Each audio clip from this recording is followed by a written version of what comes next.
kepunahannya. Salah satu tradisi yang menghadapi kepunahan adalah tradisi lisan.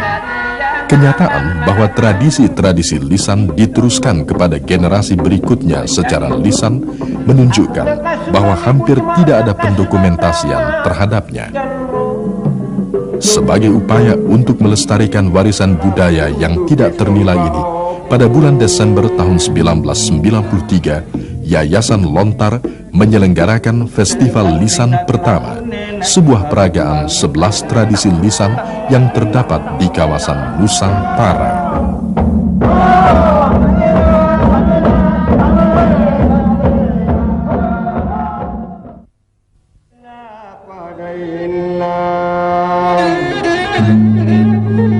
Andai minjemai kapala talum batu angirang asin Mariana kapala atram banging.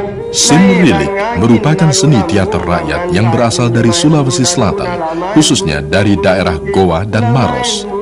Cerita yang dilantunkan dalam nada-nada lagu yang disebut kelong dibawakan oleh pembawa cerita atau pasinrili dalam bahasa Makassar.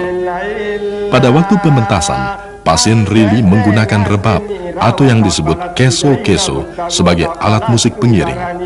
Cerita biasanya mempunyai tema kepahlawanan, agama, dan cinta. Improvisasi lantunan nada lagu yang diiringi gesekan rebab dapat menimbulkan rasa haru, keindahan, dan humor bagi para pendengarnya. Tempat pementasan biasanya di anjungan rumah atau di halaman terbuka. Waktu pementasan tidak terikat, dapat diadakan pada siang atau malam hari, tetapi pada umumnya diadakan sesudah sholat isya sampai pagi hari. Sinrilik diperkirakan muncul pada masa pemerintahan Raja Goa ke-10. Pada waktu itu, kesenian ini hanya dipertunjukkan apabila raja ingin mendengarkan cerita-cerita. Sesuai dengan perkembangan zaman, kesenian ini kemudian dipertunjukkan di kalangan masyarakat luas dan menjadi milik masyarakat, baik yang berasal dari golongan bawah, menengah, maupun atas. Dewasa ini kesenian Sinrilik jarang dipentaskan dan boleh dikatakan hampir punah.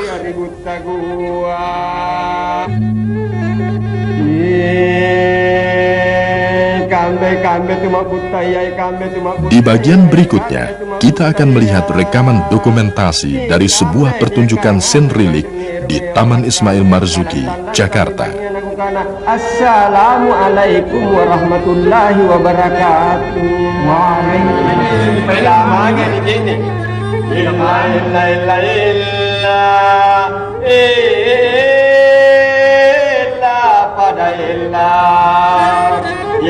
Ya dinde kalantang-lantang bilangnya kan anja panitia ya sampulo di Madinah Sarian.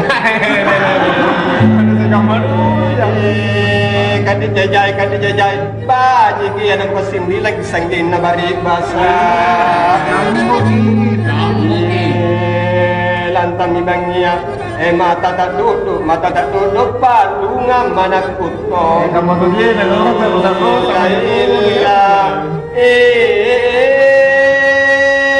bajib ikutain di batu-batuan isi ini. Pendengar yang budiman, Sinrilik tadi merupakan cuplikan dari Sinrilik yang bernama Kapala Talum Batua. Sinrilik tadi menggambarkan pertempuran atau peperangan antara Raja Goa dengan Andi Patundru dan Petabelo, putranya sendiri yang mendapat bantuan dari pasukan Belanda. Awal mula munculnya keributan yang meningkat menjadi perang yang berkepanjangan itu ialah karena munculnya Tumalumpuan seperti tadi ke timur untuk menggempur tanah Goa, untuk menghantam Barongon dan untuk meruntuhkan benteng sebagai pusat kerajaan Goa pada waktu itu. Peristiwa awal yang memulai kejadian yang sangat dahsyat itu bermula dari ramalan Boto Lempangan bahwa akan muncul seseorang yang akan meruntuhkan kerajaan Goa, dan orang itu berasal dari lingkungan kerajaan Goa sendiri. Sesudah pembicaraan Boto Lempangan dengan Tun Sombayang atau Raja Goa, maka keluarlah perintah raja bahwa semua wanita yang hamil harus dibunuh, semua bayi laki-laki juga harus dibunuh. Namun dalam suatu permainan raga, Andi Patundru dan Pettabelo dikejar dari istana karena menurut ramalan Buto Lempangan, orang itulah yang akan meruntuhkan kerajaan Goa nanti.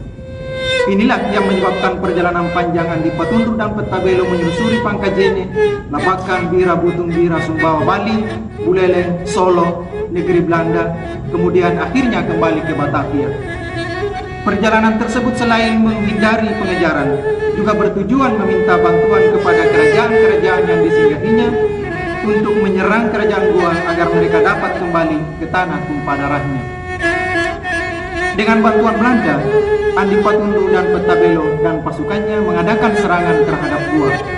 Serangan pertama berkekuatan 3 buah kapal, dan dari sinilah diangkat menjadi judul Sindri ini menjadi kapal Alun-Batua, artinya kapal yang berjumlah 3 buah. Oleh karena semangat juang yang membara seluruh perangkat kerajaan Goa termasuk pasukannya, setiap serangan Andi Patundru yang dibantu oleh pasukan Jenderal Batavia dapat mereka patahkan. Mereka memilih mati berkalang tanah daripada diperintah atau dijajah bangsa lain. Bagi mereka, mati mempertahankan kerajaan atau negara adalah mati terhormat.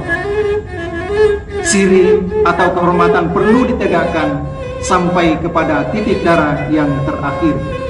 Demikianlah, karena serangan bertubi-tubi dan silih berganti datangnya, akhirnya Goa takluk juga setelah peperangan itu berlangsung selama 7 tahun, dari tahun 1659 sampai dengan 1666.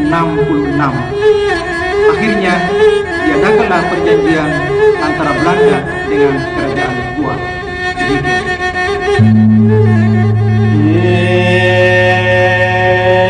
Ikambe tuma butaya, ikambe tuma butaya, ikambe tuma butaya. Ikambe niya kangasing andini irmaya pelakana kalantan-lantan ibangnya nagukana. Assalamualaikum warahmatullahi wabarakatuh. Waalaikumsalam.